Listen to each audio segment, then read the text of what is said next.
बहुत प्यारे विद्यार्थियों, ਤੁਹਾਡਾ ਇਸ ਚੈਨਲ ਤੇ ਹਮੇਸ਼ਾ ਦੀ ਤਰ੍ਹਾਂ ਸਵਾਗਤ ਹੈ। ਪਿਆਰੇ ਬੱਚਿਓ, ਅਸੀਂ 5ਵੀਂ ਜਮਾਤ ਦੀ ਪੰਜਾਬੀ ਦੀ ਪਾਠ ਪੁਸਤਕ ਦਾ ਪਾਠ ਨੰਬਰ 2 ਗੱਤਕੇ ਦਾ ਅਭਿਆਸ ਕਰ ਰਹੇ ਹਾਂ। ਇਹਦੇ ਵਿੱਚ ਅਸੀਂ ਬਹੁਤ ਸਾਰੇ ਪਹਿਲੂ ਦੇਖ ਚੁੱਕੇ ਹਾਂ।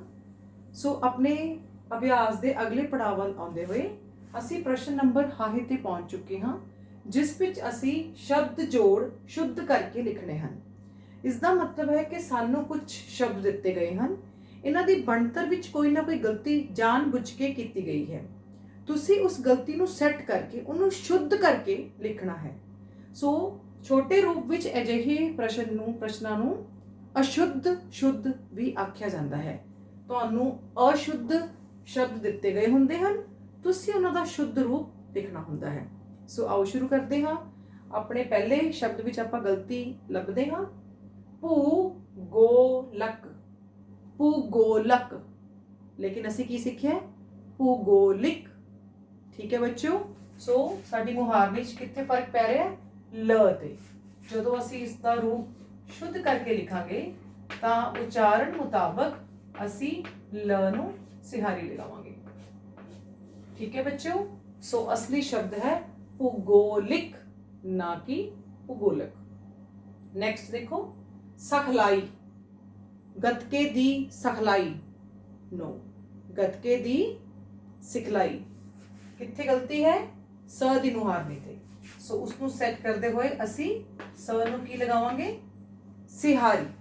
ਛੋਟੀ ਆਵਾਜ਼ ਆ ਰਹੀ ਹੈ। ਸਿਖਲਾਈ, ਸਿਖਲਾਈ ਨਹੀਂ ਹੈ। ਇਸ ਕਰਕੇ ਜਿਹੜਾ ਬੱਚਾ ਇੱਥੇ ਬਿਹਾਰੀ ਪਾਏਗਾ ਉਹ ਵੀ ਸ਼ਬਦ ਜੋੜਾ ਸ਼ੁੱਧ ਨਹੀਂ ਕਰ ਰਿਹਾ, ਉਹ ਹਲੇ ਵੀ ਗਲਤ ਹੀ ਲਿਖ ਰਿਹਾ। ਸੋ ਸ਼ੁੱਧ ਰੂਪ ਵਿੱਚ ਸਿਖਲਾਈ। ਸਿੱਖ ਵਾਸਤੇ ਸਾਨੂੰ ਸ ਨੂੰ ਕੀ ਲਗਾਉਣਾ ਹੈ? ਸਿਹਾਰੀ। ਬਾਕੀ ਦਾ ਸ਼ਬਦ ਉਸ ਤਰ੍ਹਾਂ ਹੀ ਉਤਾਰ ਲਿਆ ਜਾਏਗਾ, ਸਿਖਲਾਈ। ਨੈਕਸਟ ਦੇਖੋ ਬੱਚਿਓ, ਓਲੰਪਿਕ, ਓਲੰਪਿਕ। ਅਸਲੀ ਸ਼ਬਦ ਕੀ ਹੈ? ਓਲੰਪਿਕ। ਠੀਕ ਹੈ। ਸੋ ਇਹਨੂੰ ਸੈੱਟ ਕਰਦੇ ਵਕਤ ਇੱਕ ਤਾਂ ਅਸੀਂ ਊੜੇ ਦਾ ਮੂੰਹ ਬੰਦ ਕਰਾਂਗੇ, ਫਿਰ ਅਸੀਂ ਉਸਨੂੰ ਔਂਕੜ ਲਗਾਵਾਂਗੇ। ਉਸ ਤੋਂ ਬਾਅਦ ਲ ਦੇ ਉੱਪਰ ਟਿੱਪੀ ਉਦਾਂ ਹੀ ਲੱਗੀ ਰਹੇਗੀ, ਪਰ ਪ ਤੇ ਸਾਨੂੰ ਛੋਟੀ ਈ ਦੀ ਆਵਾਜ਼ ਆ ਰਹੀ ਹੈ, ਜੋ ਕਿ ਸਿਹਾਰੀ ਦੇ ਨਾਲ ਵੀ ਪੂਰੀ ਕੀਤੀ ਜਾ ਸਕਦੀ ਹੈ। ਸੋ ਇਹਦਾ ਸਹੀ ਰੂਪ ਹੈ ਓਲੰਪਿਕ। ਠੀਕ ਹੈ ਬੱਚਿਓ। ਅੱਗੇ ਸ਼ਬਦ ਆ ਗਿਆ ਭੁਚੰਗੀ। ਅਸੀਂ ਹੁਣ ਬਹੁਤ ਵਾਰ ਇਸ ਸ਼ਬਦ ਨੂੰ ਲਿਖ ਚੁੱਕੇ ਹਾਂ। ਭੁਚੰਗੀ ਵਿੱਚ ਝੱਜੇ ਦੀ ਆਵਾਜ਼ ਜੋ ਹੈ ਉਹ ਅਸ਼ੁੱਧ ਰੂਪ ਹੈ। ਅਸਲ ਵਿੱਚ ਇੱਥੇ ਜ ਹੋਣਾ ਚਾਹੀਦਾ ਹੈ। ਸੋ ਸ਼ੁੱਧ ਰੂਪ ਲਿਖਦੇ ਸਮੇਂ ਅਸੀਂ ਝ ਨੂੰ ਬਦਲ ਕੇ ਜ ਲਿਖ ਕੇ ਆਪਣਾ ਸ਼ਬਦ ਜੋੜਾ ਸ਼ੁੱਧ ਕਰਾਂਗੇ। ਭੁਜੰਗੀ। ਅਗਲਾ ਸ਼ਬਦ ਹੈ ਯੂਨੀਵਰਸਿਟੀ। ਅਸੀਂ ਇਸ ਬਾਰੇ ਵੀ ਗੱਲ ਕਰ ਚੁੱਕੇ ਹਾਂ। ਜਿਹੜੇ ਬੱਚੇ ਕਾਹਲੀ ਨਾਲ ਸ਼ਬਦ ਬੋਲ ਜਾਂਦੇ ਹਨ ਯੂਨੀਵਰਸਿਟੀ, ਉਹ ਸ ਤੇ ਸਿਹਾਰੀ ਲਗਾਉਣਾ ਭੁੱਲ ਜਾਂਦੇ ਹਨ। ਜਿਵੇਂ ਕਿ ਪੁਸਤਕ ਦਾ ਅਭਿਆਸ ਲਿਖਣ ਵਾਲਾ ਵੀ ਭੁੱਲ ਗਿਆ ਹੈ, ਉਹਨੇ ਇਹ ਗਲਤੀ ਸਾਡੇ ਲਈ ਕੀਤੀ ਹੈ। ਆਓ ਇਸ ਗਲਤੀ ਨੂੰ ਸੈੱਟ ਕਰੀਏ। ਇੱਥੇ ਅਸਲ ਵਿੱਚ ਸਿਹਾਰੀ ਲਾਣੀ ਚਾਹੀਦੀ ਹੈ। ਸੋ ਸ਼ਬਦ ਜੋੜਾ ਅਗਰ ਅਸੀਂ ਸ਼ੁੱਧ ਕਰਕੇ ਲਿਖਦੇ ਹਾਂ ਤਾਂ ਸ਼ਬਦ ਬਣ ਜਾਂਦਾ ਹੈ ਯੂਨੀਵਰਸਿਟੀ, ਯੂਨੀਵਰਸਿਟੀ। ਔਰ ਆਖਰੀ ਸ਼ਬਦ ਜੋ ਸਾਡੇ ਕੋਲ ਹੈ ਪਛੋਕੜ। ਸ਼ਬਦ ਪਛੋਕੜ ਨਹੀਂ ਪਿਛੋਕੜ ਹੁੰਦਾ ਹੈ। ਇਸ ਦਾ ਮਤਲਬ ਪ ਤੇ ਸਿਹਾਰੀ ਲਗਾ ਕੇ ਹੀ ਅਸੀਂ ਇਸ ਸ਼ਬਦ ਜੋੜੇ ਨੂੰ ਸੈੱਟ ਕਰ ਸਕਦੇ ਹਾਂ। ਇਹਦਾ ਸ਼ੁੱਧ ਰੂਪ ਹੈ ਪਿਛੋਕੜ, ਗੱਤਕੇ ਦਾ ਪਿਛੋਕੜ। ਠੀਕ ਹੈ ਬੱਚਿਓ। ਇਸ ਤਰ੍ਹਾਂ ਸਾਡਾ ਪ੍ਰਸ਼ਨ ਨੰਬਰ ਹਾਹਾ ਸ਼ਬਦ ਜੋੜਿਆਂ ਦਾ ਸ਼ੁੱਧ ਰੂਪ ਲਿਖੋ ਸੰਪੂਰਨ ਹੁੰਦਾ ਹੈ। ਸਾਡੇ ਲਈ ਅੱਗੇ ਹੈ ਗੱਤਕੇ ਬਾਰੇ ਲਿਖਣ ਦੀ ਸਿਰਜਣਾਤਮਕ ਸ਼ਕਤੀ ਦੀ ਤੁਹਾਡੀ ਪਰਖ ਹੋਣ ਬਾਰੇ ਮਾਈਂਡ ਮੈਪਿੰਗ ਦਾ ਪ੍ਰਸ਼ਨ ਹੈ। ਜਿਸ ਤਰ੍ਹਾਂ ਕਿ ਆਪਾਂ ਕਈ ਵਰਿਆਂ ਤੋਂ ਇਹ ਪ੍ਰਸ਼ਨ ਕਰ ਰਹੇ ਹਾਂ ਕਿ ਜੋ ਪਾਠ ਅਸੀਂ ਪੜ੍ਹਿਆ ਹੁੰਦਾ ਹੈ ਉਸ ਪਾਠ ਦੇ ਅਭਿਆਸ ਵਿੱਚ ਸਾਡੇ ਤੋਂ ਮਾਈਂਡ ਮੈਪਿੰਗ ਦਾ ਪ੍ਰਸ਼ਨ ਕਰਵਾਇਆ ਜਾਂਦਾ ਹੈ। ਹੁਣ ਅਸੀਂ ਕਰਦੇ ਕੀ ਹਾਂ? ਇਸ ਸ਼ਬਦ ਨੂੰ ਸੁਣਨ ਦੇ ਸਾਰ ਜੋ ਵੀ ਗੱਲਾਂ ਤੁਹਾਡੇ ਮਨ ਵਿੱਚ ਆਉਂਦੀਆਂ ਹਨ ਉਹਨਾਂ ਨੂੰ ਅਸੀਂ ਦਿੱਤੇ ਗਏ ਖਾਲੀ ਸਥਾਨਾਂ ਦੇ ਵਿੱਚ ਲਿਖਣਾ ਹੁੰਦਾ ਹੈ। ਇੱਕ ਗੱਲ ਦਾ ਧਿਆਨ ਰੱਖਣਾ ਹੁੰਦਾ ਹੈ, ਇੱਥੇ ਵਾਕ ਨਹੀਂ ਲਿਖਣੇ ਹੁੰਦੇ। ਇੱਥੇ ਅਸੀਂ ਉਸ ਸ਼ਬਦ ਨਾਲ ਦਿੱਤੇ ਸੰਬੰਧਿਤ ਹੋਰ ਸ਼ਬਦ ਹੀ ਲਿਖਣੇ ਹੁੰਦੇ ਹਨ। ਠੀਕ ਹੈ। ਜਿਵੇਂ ਕਿ ਗੱਤਕਾ ਸ਼ਬਦ ਸਾਡੇ ਸਾਹਮਣੇ ਹੈ। ਹੁਣ ਗੱਤਕੇ ਨੂੰ ਸੁਣਨ ਦੇ ਸਾਰ ਸਾਡੇ ਦਿਮਾਗ 'ਚ ਕੀ ਆ ਜਾਏਗਾ? ਜੰਗੀ ਹੁਨਰ, ਯੂਨੀਵਰਸਿਟੀ, ਕਾਲਜ, ਸਕੂਲ।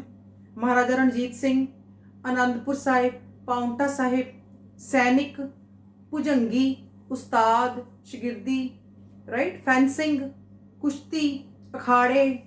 ਠੀਕ ਹੈ, ਇਸ ਤਰੀਕੇ ਨਾਲ ਬਹੁਤ ਸਾਰੇ ਸ਼ਬਦ ਸਾਡੇ ਦਿਮਾਗ ਦੇ ਵਿੱਚ ਸਾਨੂੰ ਪਾਠ ਦੇ ਸੰਦਰਭ ਵਿੱਚ ਚੇਤੇ ਆਉਂਦੇ ਹਨ। ਬਸ ਇਹੀ ਮਾਈਂਡ ਮੈਪਿੰਗ ਹੈ। ਆਓ ਆਪਾਂ ਕੁਝ ਸ਼ਬਦ ਲਿਖ ਕੇ ਇਸ ਪ੍ਰਸ਼ਨ ਨੂੰ ਪੂਰਾ ਕਰੀਏ। ਸਾਡੇ ਕੋਲ ਸ਼ਬਦ ਆਇਆ ਗੱਤਕਾ। ਸੋ ਗੱਤਕਾ ਕੈਸਾ ਹੁਨਰ ਹੈ? ਜੰਗੀ ਹੁਨਰ। ਸੋ ਮੈਂ ਲਿਖ ਰਹੀ ਹਾਂ ਜੰਗੀ ਹੁਨਰ। ਤੁਸੀਂ ਕੁਝ ਹੋਰ ਵੀ ਲਿਖ ਸਕਦੇ ਹੋ ਜੋ ਇਸ ਸੰਦਰਭ ਵਿੱਚ ਤੁਹਾਨੂੰ ਚੇਤੇ ਆਉਂਦਾ ਹੈ। ਮੈਨੂੰ ਯਾਦ ਆ ਰਿਹਾ ਹੈ ਭੁਜੰਗੀ। ਇਸ ਤੋਂ ਇਲਾਵਾ ਮੈਨੂੰ ਯਾਦ ਆ ਰਿਹਾ ਹੈ ਗੁਰੂ ਹਰਗੋਬਿੰਦ ਜੀ। ਇਸ ਦਾ ਮਤਲਬ ਹੈ, ਇਸ ਤੋਂ ਮੈਨੂੰ ਪ੍ਰਤੀਕ ਮਿਲਦਾ ਹੈ ਕਿ ਗੁਰੂ ਹਰਗੋਬਿੰਦ ਜੀ 6ਵੇਂ ਸਿੱਖ ਗੁਰੂ ਨੇ ਗੱਤਕਾ ਜੋ ਹੈ ਉਹ ਸੈਨਿਕਾਂ ਲਈ ਲਾਜ਼ਮੀ ਕੀਤਾ ਸੀ। ਠੀਕ ਹੈ, ਇੱਥੇ ਤੁਸੀਂ ਜਰਨੈਲ ਹਰੀ ਸਿੰਘ ਨਲੂਆ ਲਿਖ ਸਕਦੇ ਹੋ, ਮਹਾਰਾਜਾ ਰਣਜੀਤ ਸਿੰਘ ਲਿਖ ਸਕਦੇ ਹੋ। ਮੈਂ ਲਿਖ ਰਹੀ ਹਾਂ ਆਨੰਦਪੁਰ ਸਾਹਿਬ। ਇਸ ਤੋਂ ਮੈਂ ਇਹ ਪ੍ਰਤੀਕ ਦੇ ਰਹੀ ਹਾਂ ਕਿ ਗੱਤਕੇ ਦਾ ਮੁੱਖ ਕੇਂਦਰ ਆਨੰਦਪੁਰ ਸਾਹਿਬ ਅਤੇ ਪਾਉਂਟਾ ਸਾਹਿਬ ਹਨ। ਹੋਰ ਮੈਂ ਕੀ ਲਿਖਣਾ ਚਾਹੁੰਦੀ ਹਾਂ ਗੱਤਕੇ ਦੇ ਸੰਦਰਭ 'ਚ? ਮੰਨ ਲਓ ਡੰਡੇ ਸੋਟੀਆਂ। ਇਸ ਤੋਂ ਮੈਨੂੰ ਕੀ ਚੇਤਾ ਆ ਰਿਹਾ ਹੈ ਕਿ ਇਸ ਖੇਡ ਦੇ ਵਿੱਚ ਇਸ ਤਰੀਕੇ ਦੇ ਹਥਿਆਰਾਂ ਦਾ ਇਸਤੇਮਾਲ ਕੀਤਾ ਜਾਂਦਾ ਹੈ। ਔਰ ਆਖਰੀ ਸ਼ਬਦ ਜੋ ਮੈਨੂੰ ਯਾਦ ਆ ਰਿਹਾ ਹੈ ਉਹ ਹੈ ਅਖਾੜੇ। ਇਸ ਦਾ ਮਤਲਬ ਕਿ ਗੱਤਕਾ ਸਿਖਾਉਣ ਵਾਲੇ ਉਸਤਾਦਾਂ ਦੇ ਆਪਣੇ ਅਖਾੜੇ ਵੀ ਹੁੰਦੇ ਹਨ। ਸੋ ਬਹੁਤ ਪਿਆਰੇ ਬੱਚਿਓ, ਇਹ ਦੋਨੋਂ ਹੀ ਪ੍ਰਸ਼ਨ ਜੋ ਹਨ ਤੁਹਾਡੇ ਦਿਮਾਗ ਦਾ ਵਿਕਾਸ ਕਰਦੇ ਹਨ, ਭਾਸ਼ਾਈ ਵਿਕਾਸ। ਤੁਸੀਂ ਆਪਣੀ ਮਨਮਰਜ਼ੀ ਦੇ ਨਾਲ ਕੁਝ ਸ਼ਬਦ ਜੋ ਹੈ ਉਹ ਦਿੱਤੇ ਗਏ ਸ਼ਬਦ ਦੇ ਸੰਦਰਭ ਵਿੱਚ ਲਿਖ ਸਕਦੇ ਹੋ। ਔਰ ਜਿਹੜੀ ਉੱਪਰ ਵਾਲਾ ਅਸੀਂ ਪ੍ਰਸ਼ਨ ਕੀਤਾ ਹੈ ਸ਼ਬਦ ਜੋੜੇ ਸ਼ੁੱਧ ਕਰਨਾ, ਇਸ ਨਾਲ ਤੁਹਾਡੇ ਦਿਮਾਗ ਦੇ ਵਿੱਚ ਅਸਲ ਵਿੱਚ ਸਹੀ ਸ਼ਬਦ ਦਾ ਜਿਹੜਾ ਜੀ ਬਣਤਰ ਹੈ ਉਹ ਪੱਕੀ ਹੁੰਦੀ ਹੈ। ਸੋ ਦੋਨੋਂ ਹੀ ਪ੍ਰਸ਼ਨ ਬਹੁਤ ਧਿਆਨ ਨਾਲ ਕਰਨ ਵਾਲੇ ਹਨ। ਤੁਸੀਂ ਇਹਨਾਂ ਨੂੰ ਆਪਣੀਆਂ ਕਿਤਾਬਾਂ ਵਿੱਚ ਪੂਰਾ ਕਰਕੇ ਆਪਣੀ ਕਾਪੀਆਂ ਵਿੱਚ ਜ਼ਰੂਰ ਲਿਖੋ। ਧੰਨਵਾਦ।